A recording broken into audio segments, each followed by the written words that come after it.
Welcome back, everybody, to the Busted Lip Podcast. I'm Mark Pavlich. Away, the always smartass, my favorite co-host in the world, 8-time world boxing champion, Jelena Marjinovic. And ladies and gentlemen, our special guest today, far off, somewhere in England. We won't tell you where, but she's there. The one and only Ebanie Bridges. Hey, guys. Ebony, former world champion, IBF, Bantamweight world champion. Yes. We're going to get into friend, that. Yeah, that's what happens all the time. We do the intros and people go, okay, yeah, we already know she's the IBF world champion and things like that. But as we go on with the show, that will unpeel itself. Yeah, of course. But more importantly, my friend. So I'm just so happy to have you on. So welcome. I know, you're super cool, Jelena. I honestly, I love watching Jelena. I'm talking years, early 2000s, when she was boxing. Do you know what I mean? And it's crazy because I didn't even think that I'd box. There was no boxing. Wasn't even in my. I loved boxing, watching it, but it wasn't even in my vision to do it really. Until many, many, many years later. And then it was crazy actually. And even just meeting Jelena the first time and everything, I was like, oh my god, I can't believe it. And now we're buddies. But yeah, it was definitely that star moment for me. The first few times that we met. I told Mark first time we met was in Vegas, and because I was like, oh, I want to get Ebony on, he's like, well, do you know her? And I was like, yeah. First time I met her was in Vegas, and she came up to me and she knew who I was, and we were at a big fight, and I was like, cool, we're friends now. Because Jelena, you obviously been around forever. You're one of the OGs. And then all the girls, like me and other girls came on when women's boxing started getting in the limelight again. And I think, a lot of new eyes to the sport didn't know about the OGs. Do you know what I mean? Even the girls, new female boxers, because a lot of the a lot of the girls, they don't even watch boxing. Do you know what I mean? And they probably, and would have been hard to watch boxing back then with women, anyways. So yeah, I think I think you have to be a real diehard fan to know the OGs. But definitely I don't forget. That's the crazy part about, the crazy part is we go to Vegas and Jelena can walk around the city we live in and people know who she is, of course, there's no question. But when you go to Vegas, everybody knows who she is. So that's the cool part about That's the cool part about it. It seems like where we live, it's they don't want you to get too big. They just want you to get big enough, but not too big. That's everywhere. It's a weird thing that everywhere. It's they like you when you're rising, but then when you get to the top or whatever, it's oh no, we don't like you anymore. And I'm and they want to support you on the way up, and it's so nice you get someone to support. But then when you're at the top, it's let's put you back down. And I'm like, come on, guys. Yeah, you weren't supposed to go there. You weren't supposed to go there. It's crazy. It's crazy. You weren't supposed to go. You weren't supposed to get to that level, right? It's one-time world champ is okay, but 8-time, it's enough already. And it's insane, but it's exactly how it is where we live. Yeah, it doesn't surprise me. I love that this is all about me and just pumping my tires. But but this is about you, Ebony. Yeah. This is about you. I appreciate that. But I want people to know your story because I love you and I think you're incredible. I think you're incredible for the sport and you're one of my favorite people.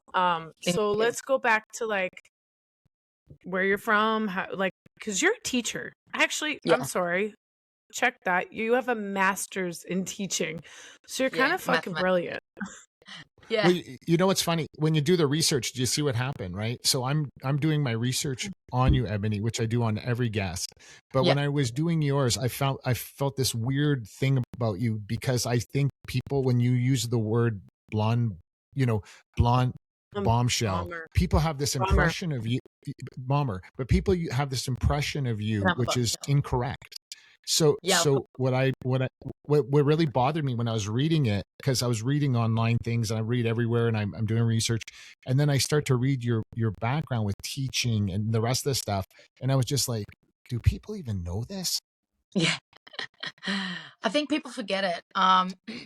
It's a sad thing actually. Obviously it was a big focus, when I first came into the sport and everything. And then, I got sponsored by OnlyFans and I started OnlyFans like many other female boxers. But of course, Ebony, I call it the Ebony discrimination, where whatever I do is a problem, but everyone else can do it. But when I do it, oh my God, everyone step back. You fucking, do you know what I mean? Like, it's a problem. I'm not allowed to do it, you know, but everyone else does it. You know, I'm sure you see it. There's OnlyFans on so many people's gears, but I got really, once I started doing it, it was like all of a sudden all my credit went for everything that I've done ever. Do you know what I mean? Wow. Like boxing, like teaching, like everything. Now I'm just an OnlyFans slag and like, you know, that's it. Like, and I'm thinking, I mean, everyone's doing OnlyFans and it's an athlete thing. They're sponsoring all of boxing. They've got their names on boxing rings. Haney's got it. Ryan Garcia. Yeah, everywhere. Mecca, It's everywhere. Cienessa, like everyone. But me, I'm not allowed to have it. And because I have it, that means that I'm not focusing on my boxing and all this kind of stuff, you know, and it just took away from everything that I've achieved, which is really sad. You know, it was really quite heartbreaking that happened, because I thought, I'm just here trying to put food on my table, connect with my fans, and do something, and just almost also show that really I did it. And I thought, why can't women do it? Why can't we do this? Why can't we make more money? We have to, because we don't make that much money in boxing. So we do have to do extracurricular stuff, extra jobs, second jobs, third jobs, whatever we have to do. You know, there are a very small handful of people that can just live off boxing, you know, very small percent in female boxing. And that's a fact. Yeah. No, that is a fact. Like even now, even though, it's all getting all good. Like obviously it was better than back in Jelena when Jelena started, but realistically it's still fucking shit. Do you know, you've got like probably 3 people or 4 people that make money, you know, proper money. So yeah, I was like, you know, well, why should I be scared of what people think, and like people I don't even know judging me? How long did that take for you to get over? Well, I made $1 million in the first 8 weeks, so I wasn't really crying. Do you know what I mean? So this is I'm so glad you said that out loud. I'm so glad you said that out loud. Yeah, I'm like, oh, boo-hoo, like, oh, you hate me because I got OnlyFans and I'm making money and setting up my future, but you know, you don't like me anymore. I mean, not only that, you're a business-minded person, and that's the part where I think these other women have OnlyFans, and other athletes have OnlyFans, but they haven't monetized it as much as you. And, exactly. You know, it's not for me because I'm terrible at social media and all that shit anyway, and I'm fucking 43, so it is what it is. But and my dad would strangle me. However, I love that you've monetized it and you've been able to put not just money on your plate, but you've put amazing money and secured like your future for your kids. Like that's incredible. And to each their own. And I don't judge people for how they feed their people. Yeah, like, exactly. How you have to put money on your and the thing is, like, and I'm happy to like not admit it now, but I'm happy to say it now, is that obviously at first, you know, I won't say I'm tricking people, but you know, like I'm making people think things, like, and so they come in and give me their money, you know. Yeah. Not my fault you're falling for it. Like, you know, it's like, oh, boo, like, you know, I want my money back. But you know the crazy, see that this is where everybody needs to stop and listen, because there's a word that you used that people don't understand, and only people that have a higher intellect use this term, and I've heard you use it on multiple occasions: generational wealth. That's not just a tagline for you. That's something I've heard you say on multiple occasions, and that's not. I don't care if you're a boxer, you're a plumber, you're a stockbroker, you're a doctor. When you use that term, that's different. That makes you different. Yeah, well, definitely. You know, you want to set it up, and you know, it's graft. It's no matter what, it's still grafting. Like, to be fair, I hate making content, but you got to do it. Like, I've always had to graft, no matter what. From, you know, before boxing, when I was in university doing my master's degree, I was working 4 jobs and training. Do you know what I mean? Like, or 3 jobs. Like, I've always been a grafter. I've never just had one job ever in my life, even with boxing. Do you know what I mean? Like, I'm having to do all this content shit, do you know? And the thing is like anything that I do, I'm, you know, for myself, I do what I do that I'm comfortable with, do you know, and dignity. And people, like, you know, they might say things and stuff, and I think, man, you have no idea. If you knew, then you wouldn't be commenting that, but you obviously don't. And, you know, boohoo, go and cry and hate on me, but realistically, I'm the one sitting here living a good life. Do you know what I mean? Sure. You're eating steak and lobster, and everybody else is eating macaroni. Exactly. Like, you know, and they're sitting there hating, and I'm like, man, what a great life you have. I mean, mine's pretty good. I got a couple of Porsches, and like I've got houses, and you know, so it's, you know, and I don't sit online, and obviously I don't sit online and go, oh guys, look at everything that I have, because I'm not that kind of person. You know, I'm definitely not that kind of person with money. I'm very humble. You know, and I'm not materialistic at all. I just want to set my future up, my son's future, and just live a comfortable life. Do you know what I mean? And boxing's not forever. And when I first came into the sport, obviously coming into the sport at 30, I had my first amateur fight at 30. I was quite mature. You know, I'd already understood world. I've had a few jobs. You know, I'd done mechanics, as you might have seen. You know, I was a teacher. I've done double degree and a master's. You know, I've been around. You know, I speak multiple languages. So when I started later on, I had the mind of understanding people, understanding the social intelligence is really important. And I also knew that boxing was a male dominated sport, and I had something that men liked. You know, and I also knew that boxing was a bit of a popularity contest, because like anything in with jobs, whatever business you're in, right? I knew it was a business, and I knew that it's a popularity business, and you need to be known to get seen. If you have your own business, whether it be a building company or cleaning, whatever, if people don't know who the fuck you are, you're not going to get the call. So if you don't advertise and you don't market and you don't let people know who you are, you're not going to get called. You think someone's going to call someone in Australia? Do you know what I mean? Little girl in Australia that's had 3 fights, like, do you know, for a fight? No, because they have no idea who the fuck I am, especially women's boxing back then, you know, and we're not talking that long ago, you know, but it's still like it was very, and especially in Australia, do you know what I mean? So I had to do what I did and get out of Australia and go to fights, Vegas, like for the weekend. You know, sometimes I'd be in the air more than I was actually on foot to try and get my name out. Honestly, I'd fly in 17 hours, be there for like Saturday night, and then fly back Sunday, like back to Australia. But while I was there, I'd be networking. And I'd be doing the interviews, and I'd be doing all this kind of stuff, and being like, hey, look at me, you know, like whatever. And plus I knew I could fight. Well, I knew that I was a very entertaining fighter, you know, a lot like Jelena, you know. Can we talk about your first fight where you broke your ankle? Yeah, crazy. And you still won. This is why I tune in. I tune in for every Ebanie Bridges fight, because it's entertaining, regardless of what it is. Like, regardless of broken ankle, broken wrist, busted eye, just having a fucking baby, like everything. You fight no matter what. So definitely. Sorry, I didn't mean to cut you off, but I wanted to like. I need people to know like how badass you are. Like, and it's funny because reminds me of like me back in the day when I was coming up and everything. Like I got in a car accident. Nobody knows this. I got in a car accident and fought the next day. Like I wrote my car off, and like it's just something you have to do as a female fighter. Like 100%. You're just like, fuck it, let's go. Like, all definitely. right, world title, let's do it. Like, so I love that. The fights don't come regular, Jay. The fights don't come regular, right? So you have to fight.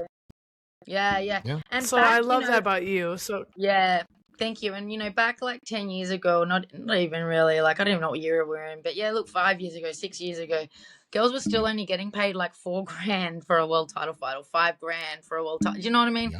Like it's only really been recently that, and you're still depending. I mean, no matter what it is a commercial business, and you do need to be commercial. You need to be able to sell. Like that's with men as well. Do you know what I mean? A man's not going to get paid as much as the guy that sells, but there's obviously the levels between women that I might sell more than some of the guys I've been on a card with, but they'll still get paid more. But I'll get paid more than another girl that doesn't sell as much. Do you know what I mean? Sure. So but look, like I said, I only started boxing late, and because of that maturity, I think I knew what I had to do. So I had this plan from the start, like, you know, I need a brand. I need to be known. What am I going to do that? I got to get out of Australia. No one fucking knows me down here. No one even cares about boxing in Australia. Do you know what I mean? When I first came on the scene, a lot of people that were interviewing me in America or UK, they'd be like, you're like the only Australian boxer we know. And I'm like, there was lots of Australians, but it wasn't really the market. Do you know what I mean? They weren't really getting out. It wasn't, no. No, but then obviously I think I made some waves, you know, with my lingerie, or I should say boobs, because if I didn't have the boobs that were in the lingerie, it probably wouldn't have made as much waves, because we see girls now doing the lingerie thing. Me weighing in the same shit would not fly. When I'm like look, when I'm at like 122, I'm like, I don't know. But I do like that I've also been able to open a door a little bit more for girls to be feminine and embrace their femininity, because I think before it was like a bit shy, or you shouldn't do it because men, and they say, what are you doing wearing makeup? I wear fucking makeup. Do you know what I mean? Like, so I'm glad I opened a little door there, and made it it's really, because I'm really all about women and supporting women. And Jelena, you'll know, like, I'm always supporting women, and I'm always trying to like use my platform to help other girls. Not as much recently, but that's because I barely use social media myself. It's hard work being a full-time mom. But you do, you have that Nicola Hope. I sponsor girls. So that's the thing. Like, another thing with my OnlyFans, people like haters, doing all this and the porn, which I'm not. But if you think I am, check it out anyways. Just subscribe, just to check for yourself. I love the plug. Just to make sure. Yeah. No. But I use the money that I make obviously to give back, because I remember what it was like when I first started, do you know what I mean? And having to work and needing sponsors. So, my close friends, I got Nicola Hopewell, Stevie Levy, Yasmina Zapotochka, I can't really say her name. Lauren Parker. There's 4 girls that I sponsor for their fights, and I give back in that with money. Amazing. And no one else is doing that with all their money that they make. Do you know what I mean? Men or whatever. But I just like to give back. It's true, they're not. They're not doing it. Yeah. They're not doing it. I love that. Like I like to give back just because money, I'm not I believe that money comes and goes. When you get buried, you don't get buried with your money and all your shit. Do you know what I mean? But giving back and helping people is really important for me. And also I got a lot of appreciation for anyone that's helped me along my way. Do you know what I mean? I don't just get sponsors and then be like, okay, yeah, bye, thanks for your cash. Like, they're with me, family for life. Do you know what I mean? Like, I wouldn't be where I am without some of the sponsors I had at the beginning. So I'm always forever grateful. But obviously before my boxing, I was a high school math teacher, and during my boxing, I only just finished my last year of teaching as a teacher was 2022. And that was also the same year I became a world champion. So I pretty much quit teaching. And I said to my students and obviously the school and everything, like, that's it. I got to go overseas and chase my dreams, do you know? And which I did. And I came over to the UK, moved over here, had my first fight, obviously, which was world title, and I won. And then that was it. Sailed off into like that champion sunset kind of thing. And, but before that, obviously, it was teaching. Hold on. It's not a sunset. What are you even on about? You're going to have another chance at a title. We're going to be a 2-time world champion and more. Well, that's the goal. So it's not championship sunset. It's I'm just correcting you there. Sunset. It's going down slow. Really, really. Listen, if my sun isn't setting yet, neither is yours. Okay. Yeah. But I love that. Yeah. I watched something. Yeah. I watched something really interesting the other day with your partner, husband / Kell Brook, who everybody that's baby daddy. Listen, whatever you want to call it. And literally, if you're a fan of boxing, you know who he is. And the crazy part is, I saw him do a video one time, and it really got to me in a really weird way when I heard him say that you saved his life. Oh yeah. And that's something with some, like, I have a tribe of men that, most of the tribe I'm with, their wives saved their lives as well. And you're looking at one of the people that was saved. And, brilliant. And the crazy part is when I saw him say it, he really meant it. Yeah. So I want to talk about, like, because people that watch our show, they love sports, and we're technically a sports show that talks very little about sports. You know what I mean? We want to know about you. We're going to debunk every bullshit thing that's ever been said about you on the internet today. And I will refuse. Anybody that says different will get a knuckle sandwich or an elbow upside the head, because from you or me. No, either or, you choose, Jelena. When too. Jelena and I have lunch together, if someone walks up to our table, we're like, "Do you want to go or do you want me to go?" Like it was. It's like whatever you want to do, And then, but what I'm saying is, when I saw him say it, he said it so endearing that I want you to I want to know about that. I do. Yeah. Well, I don't know. Where do I start? Really, it's not really my story. It's his, but like when I met Kell, he'd obviously just been recently retired after having his mega fight with Amir Khan. Yeah, which was a 17 years in making, and I think any athlete that's been doing a sport since they were 5 or and that's all they know, never had a job, never really went to school, just work, whether it be football, whatever, anything. When they retire, it's like, who am I? What am I doing? What? Completely lost. I don't have, luckily for me, I know I won't have that issue. I've done so many things. I know that once I retire, it's like, what's next? Do you know what I mean? But for someone that's their identity, it's really, really hard. And, he struggled, obviously, not just then, but throughout his whole life, really with addiction, and didn't really understand it, didn't really know about it. I have my own personal story there, which I'm not really gone into myself, and I won't be going into it now, but maybe when I retire, I'll tell my story. But I have a lot of knowledge, and, and I guess I've noticed something when I started hanging out with him. I could tell that he was a bit empty and a bit lost, and he was in these cycles. And I thought, this is Kell Brook. Like, he's too good to be wasted like this. Like, do you know what I mean? I think he needs a bit of education to understand what's going on, not thinking that like everyone around you just saying, well, this is you. Why don't you just stop? Like, don't you love anyone? Like, all you care about is yourself. And I'm like, it's not really like that. It's not really how it is. Do you know what I mean? It's not that simple, guys. It's not, it's a disease, and it's you need education, you need a lot of work. And and I guess it took a lot of seed planting, and a lot of leading the horse to water, coaxing, trying to force him to drink. Yeah, coaxing. I'm not thirsty. Yeah, I'm gonna go back, and just perseverance, and I think I could see who he was underneath that, because I was able to see through it. I knew what it was, and I could see the person underneath that's desperate to be saved, and desperate to be released from that, the demons of that, and and so I stuck at it. It really is a demon. That's the right word. Demon. Ebony, you're using it is a demon. It really is. Yeah, because you're possessed. The person that you are in that, you're possessed. Totally. You're possessed. Yeah. You're a completely different person. That's not you. You're possessed by this, disease that's changing you and affecting you and your family and your friends and everything. Do you know what I mean? And you just need to be. It's like you need to be exercised. Do you know what I mean? But you need the right people to put you in the right direction, and also for you to understand what's going on, and for you to understand actually you can change, and actually this isn't you, and actually whatever. And I persevered. It was hard for me as well. Yeah, you need someone to give a shit, and it is to care. It sounds so easy, though. It sounds so easy when you say it like that, Yeah. But you can't. You do, but they care. Would somebody just give a shit?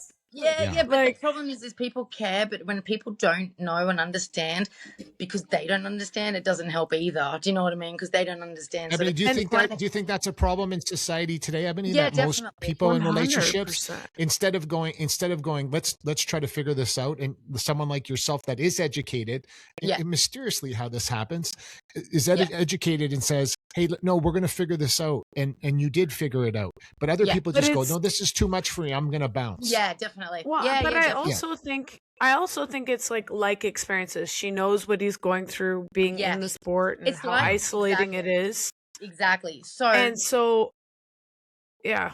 So let me just give you an analogy. Is that the word? I can't pronounce it, but analogy. Whatever. Yeah, analogy. Analogy. That's the one. I swear I went to school and I did a master's degree. Yeah. So it's kind of like you wouldn't go to, if you wanted to have a fight, right?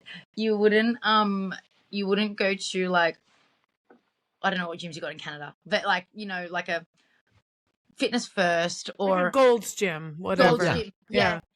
And find a personal trainer and be like, hey, can you get ready with me for a fight? Like, no idea, doesn't know anything about boxing, but you're not gonna. They're gonna. Oh yeah, I'll get you ready. Like, no, do you know what I mean? You need someone with experience need someone that knows what they're talking about. And you also need a whole team. Like, you need everyone, you need people on board, you need everything. It's not as easy as just, do you know what I mean? You and your own, you can go fight by yourself, but good luck winning. Do you know what I mean? But it's the biggest fight of your life. Do you know what I mean? And you need the team, you need people with knowledge, and, you really need to fucking be committed and dedicated to wanting to win that battle. Do you know what I mean? And sometimes it takes people longer than others to become ready for that. And, or it takes the right people around you, and, just that time. And some people don't ever, and it's a really sad thing. But, as long as you spread awareness, and I think taking away the stigma and just understanding that it doesn't discriminate, and not to be judgmental, and to just try and help. I think it's a really strong message that I'd like to send, because, I love that message. I love that message. Did he have to forgive himself? Is that? Oh yeah, but that's a big work in progress. That can take. That's an everyday thing. Once you get there, once most people get there and understand that part, man, I'm telling you, it's a game changer. Once you forgive yourself. Yeah. It is really easy to say that and to tell people, like, do you know what I mean? I know. But as you know, it sounds like Mark. It sounds like, Mark, you understand it. But yeah. I want to know. It was a 2-part life, right? It was a 2-part life. Definitely. So, but when it happened, I think we all understand here, because we've lived we've worn many hats and lived many different lives. Like, and I think that's what drew me to you, Ebony, because like I followed you. I always follow everybody. Up and coming, because I'm a big fan. I'm a big fan of the sport, obviously. It's 20 some odd years, right? Like, if I hated it, I'd be even more mental than I already am. Yes. But like it's I think that's why we can understand this, because again, we aren't just a single person, one-trick pony kind of thing, right? Mm-hmm. My question is, with Kell, when you and Kell connected, like, did that help you a lot more? Like, the support, obviously, having someone who's been there, done that, or did it, was it challenging? Although he was retired, right, when you guys met? Yeah. It does help me in certain ways, but then sometimes it's a little bit, I don't know what the word is, like a pain in the ass, because he knows everything? No. At first, it wasn't even about me, do you know what I mean? Because I had a mission, and my mission was to do what I did, and that was my mission, do you know what I mean? It wasn't even about boxing. But, once we got through that and broke through that, and, we come to the other side of the fence and the light and everything, do you know what I mean? Look, Kell's amazing. He's really, really experienced, obviously. He knows his shit. He's a champion boxer as well. Like he's, always reminds me. And that, he's got great knowledge. And I look, obviously, I was like, you guys only keep one set of. You only keep one set of gloves in the house, right? Like, that's the rule when there's fighters. I just one set, right? That's the only way I can get any kind of advantage. No, with your background in, like, sorry, martial arts, No, but you have a black belt in karate. Yeah, martial arts, yeah. With boxing, karate, everything else, I'm surprised that you never crossed over into the MMA world. I can't stand grappling. Same with Jelena. Thank you. Yeah. Thank you. I'm like, Jelena said the same thing. And it's the bedroom. Do you know what I mean? I didn't want to do that with girls, and they're like things in my face, and like, ew. Do you know what I mean? Like, and then I don't want to have to practice with men with their things in my face. Like, if I'm practicing, do you know what I mean? Like, correct. It's a bit too much. Like, but I would like to do like if I could do a stand up, but then I guess that would be kickboxing or bare knuckle. I want to do bare knuckle badly, so I'm just waiting. Bare knuckle's nuts. Yeah, nuts. I'm just waiting for I can't believe they haven't offered you a shit ton of money. No, they have. They have. Yeah, because obviously McGregor is, obviously a friend of mine as well. So he's straight on it. Who but then also... Sorry. Yeah. Then I saw they were going to get me on it, but then I got pregnant, and then we've talked about it obviously after that I've had a baby. Yeah. But then MVP signed me. I did ask MVP would it be okay if I did a bare knuckle fight, and they said no. You know what I mean? Because I'm signed with them, and if I do that and something happens, it just ruins the whole promote for them.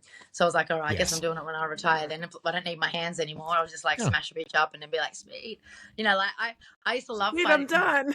I know. I used to love fighting when I was younger, like a teenager. Like to be fair, I did hit a few girls with my knuckles, but it was a lot of elbows. Because I was doing lots of Muay Thai back then. So whenever I had street fights, it was always elbows because I knew I didn't want to break my hands. Do you know what I mean? But it still feels good. Like I would like to feel that before That's where those degrees come in handy. Yeah. I would like to maybe feel like a knuckle on someone's skull, definitely, and get paid for it before I completely say no more punching. Do you know what I mean? Because yeah. And everyone's like, what about you? Don't you worry about getting hurt? I go, I'm not even thinking about my face or me getting hurt. Because if you think like that, like you're fucked. All I'm thinking about is hurting them. All right. Dude, and you've been in some wars already. So, and you still look incredible. Yeah, whatever. Like, dude, I tell Mark this every time we say something. I'm like, I've had 60 stitches in my face. Like, I don't know what you want from me. You know what, Jelena? I remember your fight oh my God, like when you're cut. Well, I mean, the Hernandez. Yeah. Hernandez, and your face was so cut. Like, I mean, I love those fights. They're my favorite fights of you. Like, I love Mel too. Like, she's cool as fuck. Do you know what I mean? Like, you guys are so cool. But that's one thing I haven't had yet is a cut. I don't know. You know, like I've never had a cut. I'm not saying that I'd like a cut, but I feel like I've really had that career without a cut. Do you know what I mean? Like I broke my hand, I broke my ankle. Weird. I have a busted face. I've had all these things, but I've never had a cut. So. I'm sure it's coming. Weird. That is weird. You don't want one, but I mean, I'm actually I'm surprised you haven't because you're a warrior and you go in with your head. Yeah, the style, and a lot of the girls come in with their head down. So I'm gonna knock on wood for you. I guess as much as I come in with my head. I guess that I come in my head. I'm a lot more on the angle. Do you know what I mean? Especially when I'm in the inside, I tend to 100%. Where I think where the head clashes come in is when two people are going straight like that and punching like that. But, it's obviously it's better to be punching off center. What are you trying to say? No, I'm just kidding. No. But some of your headbutts come from girls. Your headbutts also come from girls. I think coming up as well. Like that can be because you're so tall. Do you know what I mean? Yeah. Thank you. I like being called tall. Yeah. You are tall. Well, you're tall to me. What's the obsession with Leeds soccer? The reason why I'm bringing that up is because we just had a guest on recently from your neck of the woods, Liam Harrison, who's like a 8-time Muay Thai champion, and he was talking about Leeds. He's so cool. He was talking about Leeds soccer, and then I read about you that you're into Leeds soccer too, and I'm like, what the hell are we missing over here? Because everybody, what is that? First of all, it's football. Yeah, football. Yes, correct. All right. It's just I mean it's football or soccer, whatever you want to call it, is from obviously in Australia. Back when I was a kid, we had some really good Australian players play for Leeds when they were in the Premier League back in the 90s. And if you're into football, if you're born in the 80s, maybe the 70s, but 80s you'd be probably more likely to be a Leeds fan because we had such good Australian players. If you're born in the 90s, then you probably don't even know who Leeds are because they hadn't been in the Premier League from like 2000. Mm-hmm. Do you know what I mean? So but yeah, my generation, a lot of Leeds fans in my generation, and then obviously, are you close to that? Are you close to go watch them? Yeah, I am. I went literally last week to the game. Yeah, it's about 40. Yeah, 45 minutes from me. I've done a lot of stuff with the football club. Do you know what I mean? We've done when I've had one of my world title. Yeah, when I won my world title, we walked around at like halftime with my belt and stuff like that. And I've done quite a few things there, and they really look after me. But I love Leeds. I love the community. I had the mayor of Leeds give me this certificate thing. Like I went to the I don't know town hall in Leeds with the mayor and did all this like ceremony thing, and they gave me things that appreciation of my representation of Leeds globally. Do you know what I mean? Because I really, I love that. Yeah, they love it's it. fantastic. So, and it's a really great community, Leeds, and the football fans are just incredible. Like, if you got a football club behind you in the UK, and boxing is the two biggest sports in the country. I've fought like my fights and my walkouts. Do you know what I mean? Like I'm fighting from the 17,000 people, and they're all chanting like Leeds football songs. And then while I'm fighting, they're chanting like Leeds football things. Like if you hate Man City, stand up. Like and like all this kind of shit. Like it's really cool. Like for sure. And then I go fight in America. When I come back, I gotta go to a match. A game, yeah, definitely for sure. And then I go fight in America, and it's like 3,000 people, and it's just like so. It's different, eh? deflating, different. you know? Yeah. Yeah. You're like, am I fighting in my gym? What? Yeah. Yeah, it's honestly, goofy. and I can't say that that's the It's reason. so odd. I can't say that's the reason why I haven't done well overseas, but it might be. I need my fans. Travel. Look, my last fight was a tough fight. I think it was a tough fight to take back. But I didn't. It was not that I didn't have a choice. I was either that or maybe not fight. You know, because MVP are really about putting good fights on. They don't want to put kind of those run out fights on. Fights. Yeah. You know, I wish they would have given you someone. I mean, it's tough. You're right. Boxing is tough. You want to fight the best, and with that champion mentality, you want to fight the best person out there always. But I also have a business mentality. Trust me, I have a business mentality, and I knew what kind of fight I needed for my business. Because what's happened now is I should have kept going up, but now I'm gonna have to take a cut, you know, and go back here where this fight that I'm having next should have been the first fight that I had. Do you know what I mean? Because now I need to have that fight because I can't take a riskier fight. Do you know what I mean? After that, so it's kind of like business wise. I think it's like anything, Ebony. You got to walk before you can run, and like, dude, you just had a baby. But that's like, not. I don't. You know what? I don't give a shit what anybody says. The baby's a year old, maybe. Like Ezra's like a year old. Like fuck that. Like I ain't pushing anything out of my abs and then going to get punched in the abs. Like but Jay, before a year later, with your Ebony, with your name now and the way you've built it up and the way with between social media, OnlyFans, everything else. You're in a different category. It's like you have to catch, like even as a champion, former champion, they can't just put you with anybody anymore. It's not. Like, yes, they fucking can because yes, they can. So hold on, I'm going to agree to disagree here. Jay, because 50 fight cards. Jay, I put on 50 at the highest level. It's very different. MMA is very different than boxing. But what I'm saying is her name alone. Mark, it's again, I'm going to agree to disagree with you. Let me explain. Because read my glass, though. Read my glass. But there's a reason why it says that. Okay, fucking brilliant. That's so British. So I'm going to... This is how I feel right now, Mark. Fantastic. So I'm going to agree to disagree because... you're allowed to. Ebony has the viewership. She has the marketability. I agree. They literally could have put her in with fucking anybody, and she still would have. She still would have sold. And it doesn't. And she still would have gained the viewership. Yeah. It doesn't devalue you at fucking all. And so this is where I was mad about your fight. Yeah. That fight didn't really devalue me like it did in their eyes a little bit, but not really, because the fans loved it. You know, it's Ebanie Bridges, entertaining war, and the whole thing. Yeah, she probably shouldn't take it up. It's a tough fight to come back to. I didn't want to take it, you know, but it was like a couple of weeks out, and every opponent I gave them that was ideal, they kept saying no. They had no, not good enough. No, don't like the record. No, she's too old. I'm like, I'm 40. You know what I mean? Like, you know, whatever. And then gave one of the girls that we asked for to Shannon Courtney and let her fight her, even though she's had 2 fights while I've been pregnant. And I'm thinking, are you guys trying to make me fucking hate her more? Do you know what I mean? Like, we wanted this opponent, and now you're giving it to her. You know, and I wanted to fight on this card that's coming up in the UK. They said, yeah. And then the fight that I told them, you know, I said, look, I need a fight. I need a confidence boosting fight, man. Like 2 losses in like 4 years. And a baby, like I just need to win, man. I need to have my hand raised. It doesn't matter who I'm fighting, because I can get a killer knockout against some girl. Especially where you are now, Yeah.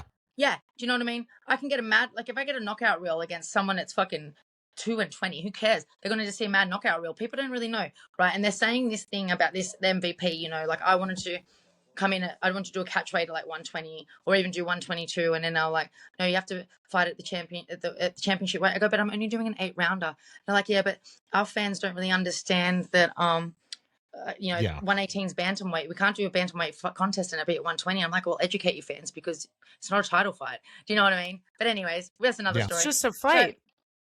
That's another story. Anyways. And then so this girl, so then I've just found out that Shani is fighting on this card against, I mean, she's got a winning record, but you watch her and it's a bit like, really, guys? You know. Yeah. So for the average, hold on, for the average viewer, Shannon Courtney is also from Australia. You guys have had 2. She's not from Australia. Sorry, that's my bad. But you guys have had 2 fights. No, one fight. One you took on with my eye. First but fight, I won. But 6 I won days it. notice. Yeah, it was like Oh, that one. yeah.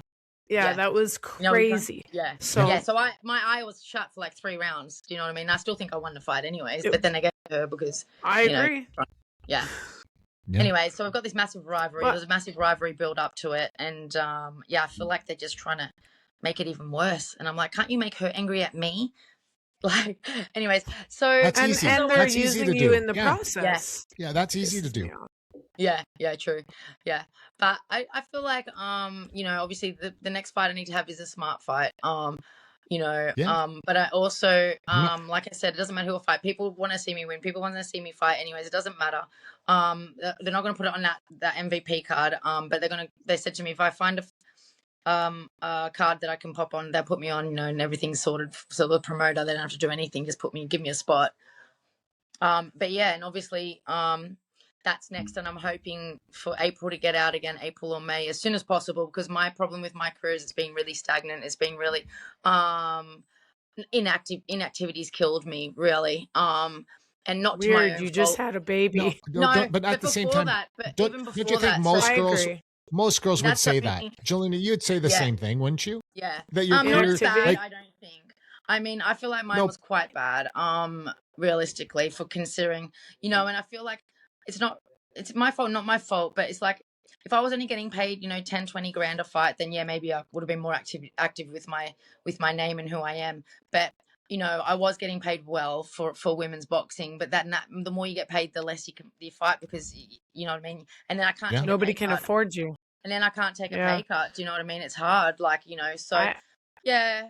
But I had that for a couple of my last offers. Yeah. They were like, we're only going to pay you $5,000. I was like, dude, I haven't been paid only $5,000 for the last 15 years. Fuck that. Like, exactly. But then you're also like, so I agree. You're also like, I kind of want to fight. Like, so that's what I'm doing now. Like, I will take a pay cut. Like, I understand the person that I want to fight, like, as in the kind of fight that I want to have and the fight I need right now for myself, and just, to get back there. I need a win on my record. Otherwise, none of those big fights that I want are going to happen. Doesn't matter if it's a win, who it's against, as long as there's a fucking W. Do you know what I mean? But I do understand that fight's not really probably a very big marketable fight, and so I understand that because I'm a businesswoman, so I can understand that. I can understand a lot of things, with money. I can understand why some women don't get paid, and why we're not getting paid, and I understand I'm not expecting to be paid the same as the men, because I understand commercial value, but I still think, obviously we need that little bit more. But yes, I'm hoping, and obviously I'm hoping to get lots of sponsors. I've been out and I've not been, in the eye, and hoping to get some good sponsors and some good people to jump on board and collab with me and be part of the journey. They come back with the baby and little Azira, and my goal to have Azira in one hand and the belt in the other, and maybe all the belts, 100%. That's still a goal for me. But Ebony, at any time, Ebony, you can pick a fight right now with your social media presence. Okay. Oh yeah. This is if I knew anything about promoting fights. Okay. So Mark was the biggest, sorry, not one of the biggest MMA promoter in Canada. Ever. But you know what? Let's figure this out, since we're all on the panel today. You know what the crazy part is? At any time, Ebony, with your intelligence, you can pick a fight with anybody you'd like. Yeah. Guess what happens? I don't care about. Listen, Jake Paul, MVP, everybody. Yeah. If they're listening for 1 second, all of a sudden, Ebanie Bridges says, I'm pissed off and I don't like this person. I am going to go after them.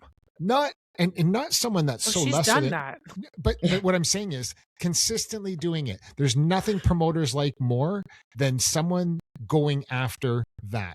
That's why the UFC wants you to call out the fighter you want to fight next, because 9 times out of 10, that's who you're going to fight next. Yeah. It's the same thing with female boxing or male boxing. You can create your own madness. And the people that create their own madness deserve the most money, in my opinion. If you're just sitting around waiting for stuff, men or women, and they're not selling their own fight, it's like, what are you really worth to me? Regardless if you have this gigantic social media presence whatsoever. But there's got to be a place where you go, Ebony, listen, I am IBF world champion.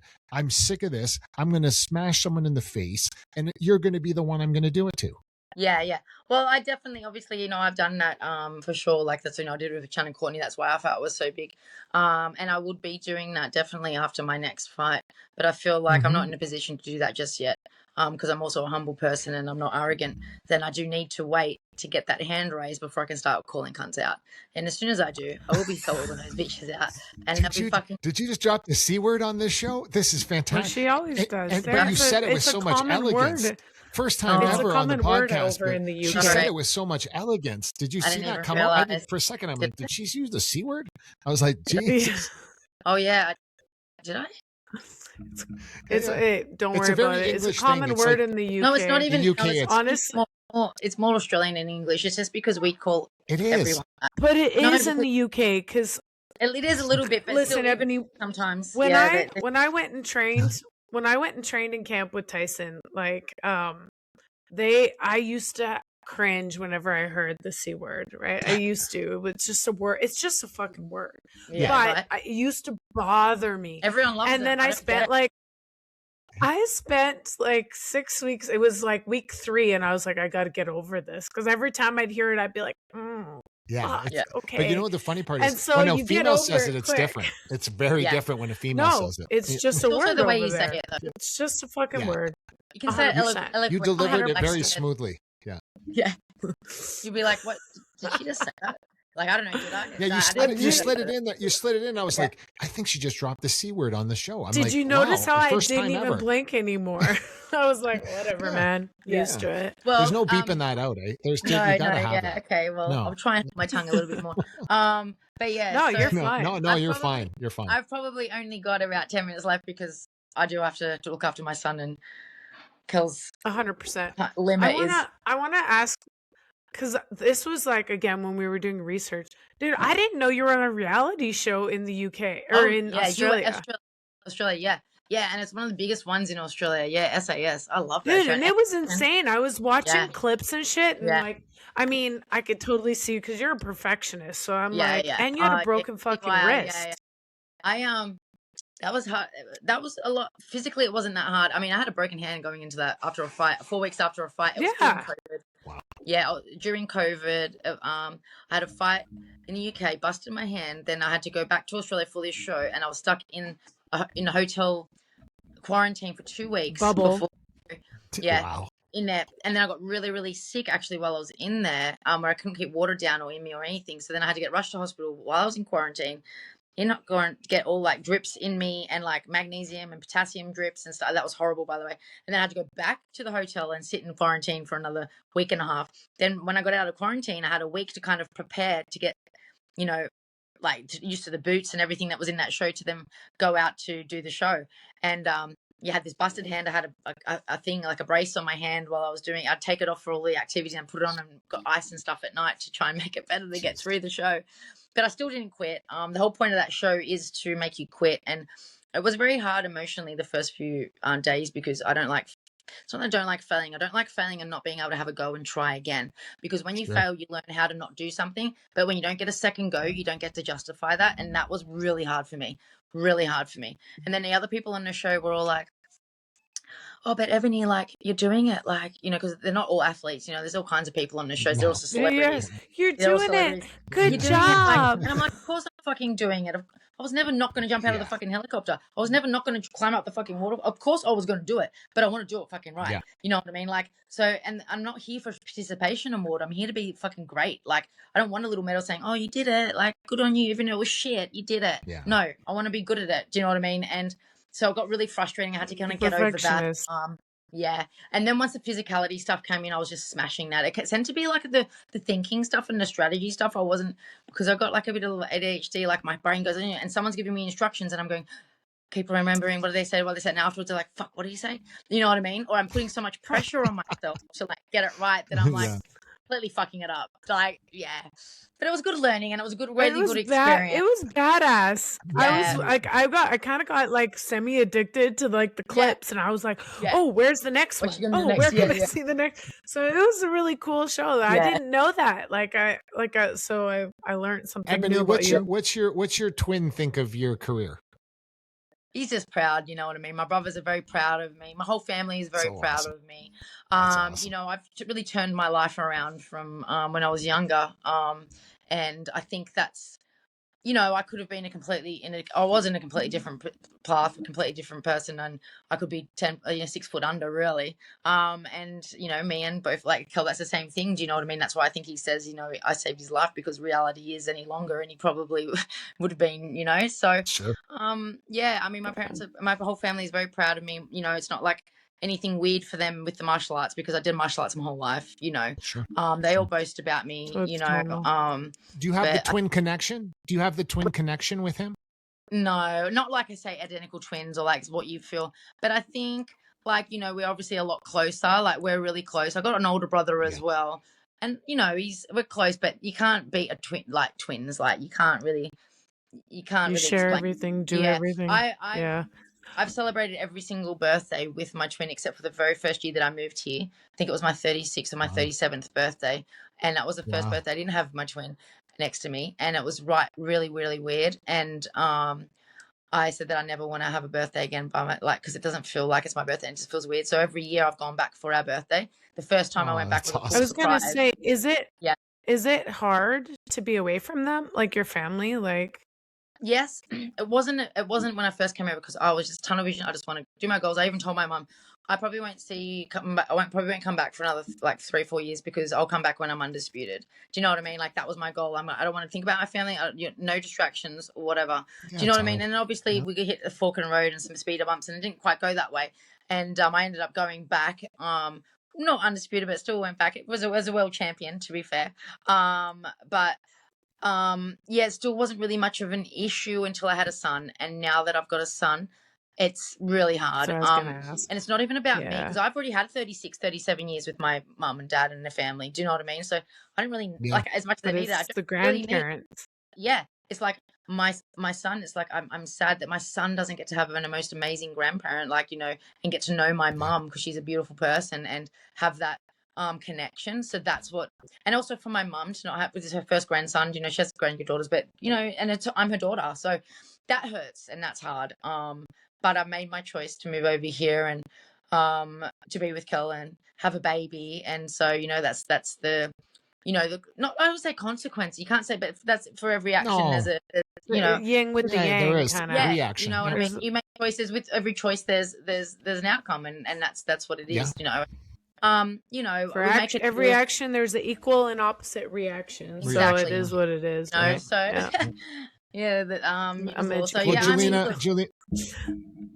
Juliana, I want you to have your last word tonight with Ebony, and I know he does this because I go on. I can he'll say something. I'm like, I forgot this. There has to be a part 2 to this one day, right? So. I know, I've only you've only Jay? scratched the surface with Ebanie Bridges. Exactly. Right? Go ahead, Jay. Ebony, I'm so glad you came on. I was super pumped when you were like, I can do this time. Yeah. I think you're incredible. I love everything you stand for, and I just wanted people to know you a little bit better. Like as we've become friends, I learn a little bit more about you here and there, and I love everything you stand for. I can't wait to see you in the ring again. And if you need any help, you let me know, because I'm not letting Tyson stand in our way this time. Yeah. Oh no, I love that. God, yes, please come and beat me up. And Ebony, please, with all the things that you experienced through your life, with everybody, the thousands of people that'll watch this episode, can you please leave us with something that you've learned that maybe a young girl or young boy or whatever is at home watching and goes, what did you learn that you can give some wisdom to the viewers? You know what? It's something I stand by, is be you and be real. I think it's so important to be yourself, and just be real. I think a lot of us walk around with a mask, and a lot of us walk around trying to impress people and not be true to ourselves. And I think it's a really bad thing in culture these days. And I think just being true to yourself is what's going to make you happy, not walking around and hiding who you are, because eventually that's going to come heavy on your shoulders. And I just think, believe in yourself. Don't let anyone tell you that you that you can't do something, because the only person that's stopping you from doing something is yourself. And with self-belief, anything's possible. Like, look at me, what I've done. Honestly, no one would have ever guessed that this little maths teacher from Australia could be what I am now and who I am. I mean, I believed it. Trust me. I knew, like, what I did, I started doing their stepping stones together. But, you know, people around me definitely didn't see it. Do you know what I mean? I probably didn't know it was going to get to where it is, but I knew that I was going to be a world champion, and I knew that I was going to make a difference. And that was always my goal, to make a difference. I started teaching to make a difference in a classroom and to those students and those teenagers, you know, to try and help them for their adult life. But then when I became a bit more of a, you know, a personality or person, I thought, wow, you know, now I can spread the same message that I did in my classrooms to the world. And, you know, I've got this massive platform. For me, boxing is just the transport and just a platform, you know, for me to give what I believe in, and that is that self-belief and being yourself, dream it, believe it, and achieve it. Honestly, it's true. Awesome. I love everybody. That. I just have one thing for Ebony. She's authentically unapologetic. Like, that is my favorite way to say it. It came to me later, so that's all I got, Mark. I'm sorry. Definitely. That's why that's why she gets the last word, Jay. I know, but it came to me when she was saying it, because she's authentically unapologetic. Unapologetic. And I love that. Yeah. I'm gonna write that down. Unapologetic, authentic. Unapologetically authentic. Something like that. Authentic, yeah. Anyway, all right. Thank you so much, Ebony. Thank you. Thanks, guys. Thank you. Oops. Oh, try to sleep. Yeah. Ebanie Bridges, everybody. IBF. Yes.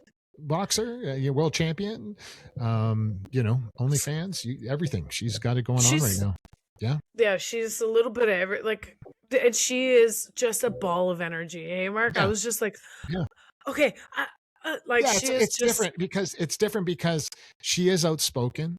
But the thing that we really want to make the viewers understand is her intelligence. Like, she literally she has a master's degree in teaching. Like, you imagine, and she speaks 3 separate languages.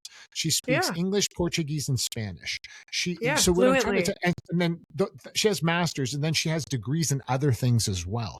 So this is what people, you know, you really got to get that straight. So when you're sitting around judging someone or shitting on someone, whatever your thing is, the facts and she has a degree in the hard knocks of life. Like, dude, like, she is, like she said, she's worked 4 jobs trying to come up. Like, listen, from the very first time I met her, I just loved her energy and like her experience and her knowledge about. She's amazing. I've heard her talk multiple times. Generational wealth, and she says it. Very few people use the terminology generational wealth. They don't just use it to use it. She uses it in a way where she's really focused on that, and very few people are. Yeah, we definitely need to have her on again, because we didn't even get into like her and Conor McGregor and their business partnership and all the things. That's right. Like, that's right. She is just. I have all the time in the day for her, because she's just a genuinely amazing human. So, Olympics are going on right now. Canada's finally making a charge to the end here. And there's a funny story, Jay, because the curling people, that's been making the news right now, like, more than anything. and you have a weird connection to the guy that basically told the other team to go F themselves. And you said, fuck off. I didn't fucking touch it.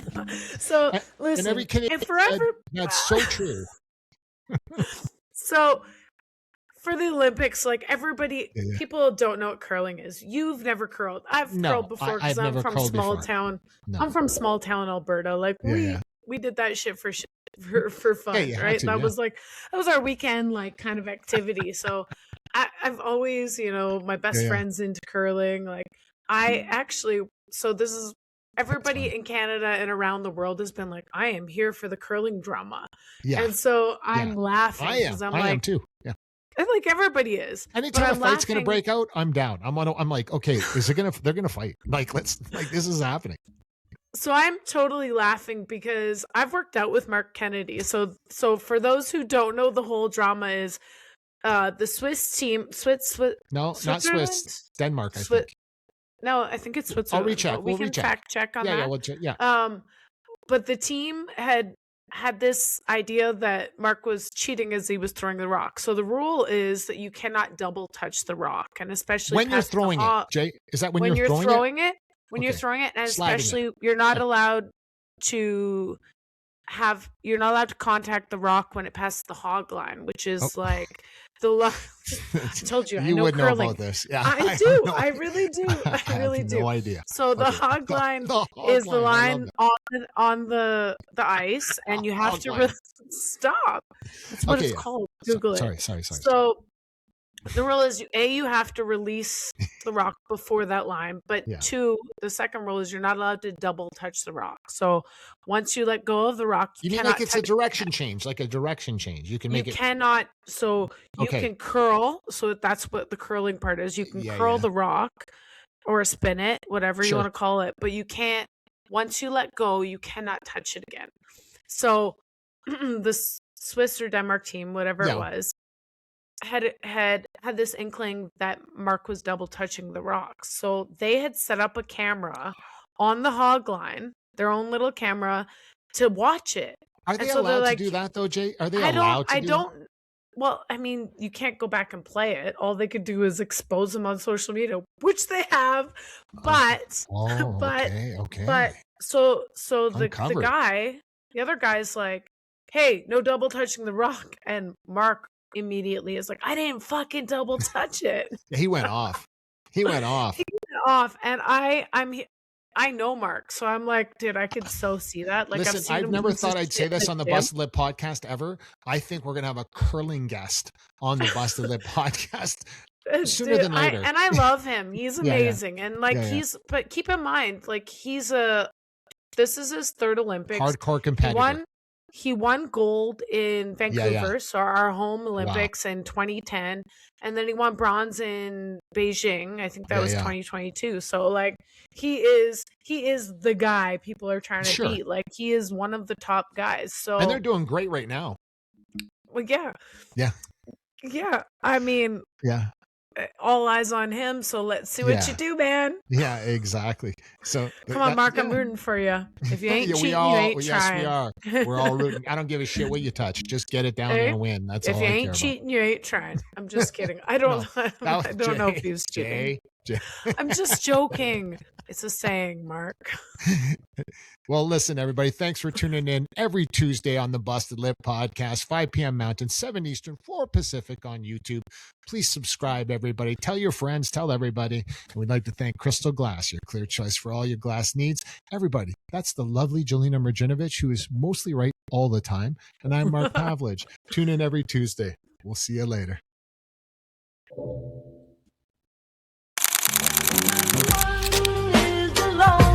Number that you'll ever do. Two can be as bad as one.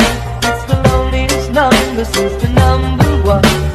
One is the loneliest number that you'll ever do.